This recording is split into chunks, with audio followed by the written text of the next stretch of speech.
हम बहुअन के एक सबसे बड़ी परेशानी यह है कि अगर कौनो शादी पार्टी या प्रोग्राम में जाएगा है, सबसे बड़ी परेशानी का है।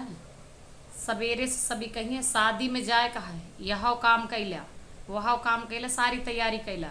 और एक जने घरे रहिए उनका हिस्सा खाना बनाए दी तब चलियो चला उनका। फिर जैसे तैयार हो के समय आए, नंद आए कहे हमार हेयर स्टाइल बनाए दा, बिटिया आए कहे हमार बाल सही कह दा, हेयर स्टाइल बनाए दा, लड़का का तैयार करे कहा है और जे घरे रुका है उनके खाना पीना बनाए के पर सीधा खाए ले तब जाए। और बाद जब लास्ट में बहू तैयार हो जाए तो सबसे बड़ी बात पता है का कहिए, सब जने बहरे खड़ा हो जी हैं और कहिए पता ना कितना टाइम लगावत है,